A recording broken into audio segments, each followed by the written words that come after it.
हम में से बहुत से लोग जिनका थोड़ा भी टच ग्रामीण क्षेत्र से रहा है, जैसे हमारी माँ बचपन में हमें गर्मियों की छुट्टियों में गांव ले जाती, तो मेरे मन पे, मेरे दिमाग पर बहुत असर है। और जो बहुत से लोग गांव से आए, ज्यादातर लोग तो गांव से आए, तो अब कई बार ये सोचते हैं कि यार गांव में जाकर रहें, हवा भी ताजी मिलेगी, कोई पॉल्यूशन नहीं होगा, कम से कम रात को छत पर सोएंगे तो तारे तो दिखाई देंगे।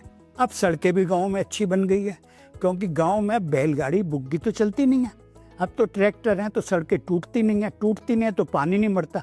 दूसरे हमारे जो गांव हैं पुराने, वो जो अब एक्सटेंड हो गए, उन्हें तो छोड़िए, जो पुराने गांव माउंट पर बसे होते थे, ऊंचाई पे, ताकि वो ड्रेनेज का सिस्टम नेचुरल सिस्टम था कि जो पानी इस्तेमाल हो नालियों में बह के बाहर चला जाए। अब बिजली भी गाँव में ठीक ठाक आने लगी है, पहले तो शहरों में कम आती थी। और सड़कों का भी जाल बिछ गया है, अटल बिहारी वाजपेयी जी के टाइम से ग्रामीण संपर्क योजना बनी, गाँव में भी मकान अच्छे बन गए हैं, और सेल फोन का भी है सहारा।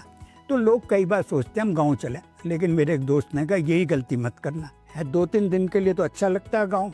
अगर तुम शाम को लोगों को अपने यहाँ महफिल जमाओगे तो भी वो पुलिस थाने में जाके कह देंगे इसके पास माल बहुत है, जरा इसे देख लियो। और अगर नहीं बैठाओगे तो जब भी जाके कहेंगे कि ये तो बड़ा कंजूस है, कोई ना कोई नंबर 2 का काम कर रहा है, परेशान करने की कोशिश करेंगे। क्योंकि हमारे गाँव वाले बाई नेचर मुकदमेबाज हैं, लिटिगेंट है। दुनिया के किसी मुल्क में इतने वकील और इतने क्लाइंट नहीं होंगे जितने हमारे हैं। सुबह से शाम तक शहर की कचहरी में गांव से चले आते हैं, पहले पैदल आते थे, बस से आते थे, अब तो कारों से आते हैं।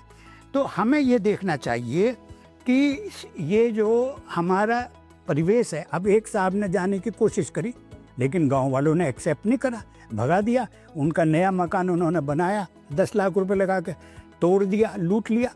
अब वो बेचारे फिर लौट के उन्होंने कहा अब तो शहर में रहेंगे, हमें कोई एक्सेप्ट ही नहीं करता गाँव में।